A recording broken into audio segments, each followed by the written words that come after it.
Lorsque nous souhaitons prendre soin de notre santé mentale, il est important de savoir gérer ses émotions.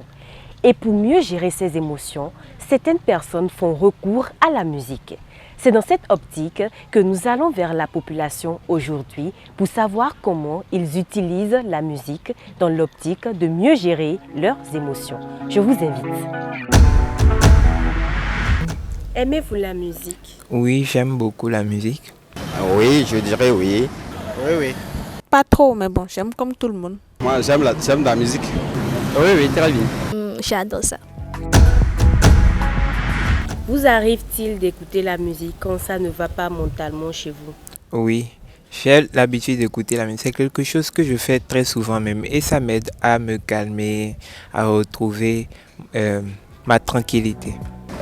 À des moments donnés, quand je suis peut-être énervé dans tous mes états, quand j'écoute de la musique, je me sens, je sais pas, un peu libéré quoi, en quelque sorte. Je me sens libéré parce qu'à travers la musique, je dirais je voyage des fois. Ça me fait voyager dans mes pensées. Ça permet à l'homme de s'évader dans un autre univers, je peux dire. Quand on est stressé, on peut écouter de la musique pour se détendre. Surtout quand on n'a pas quelqu'un avec qui causer, la musique peut nous amener à voyager, à découvrir. Ça m'aide quand même à m'évader et à penser à autre chose. Toutefois, je fais recours à la musique parce que ça m'apaise beaucoup.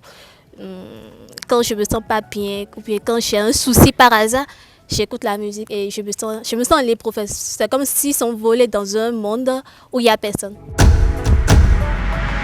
Alors, quels sont les bienfaits de la musique sur la santé mentale?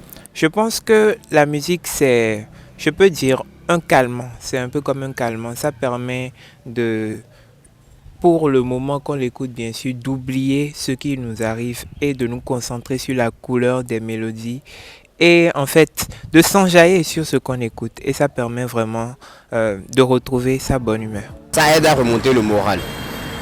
Quand tu n'as plus... Des fois, ça donne aussi de l'espoir. Cette même musique nous aide à nous relâcher. Ça permet de déstresser.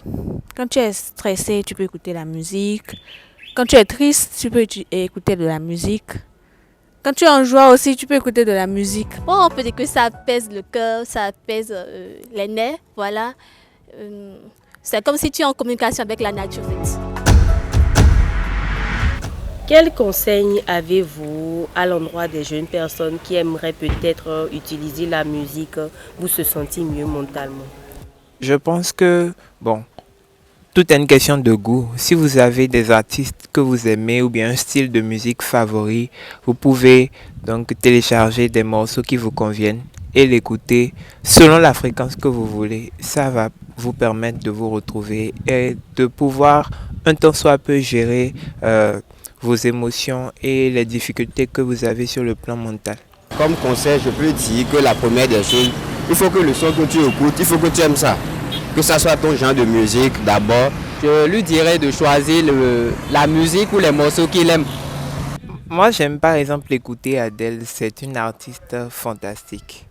Je vais vous redonner une de ses chansons. I like it in a city when two worlds collide. And the people and the government, everybody taking different sides. Merci. En dehors de la musique, il faut trouver d'autres moyens pour pouvoir gérer son stress. Donc il ne faut pas se camper seulement sur la musique pour dire qu'on gère son stress. C'est déjà la fin de ce numéro que nous vous remercions d'avoir suivi. Et pour ne rien rater de nos prochaines publications, n'oubliez surtout pas de liker, de commenter, de partager et de vous abonner. D'ici là, retrouvons-nous la prochaine fois.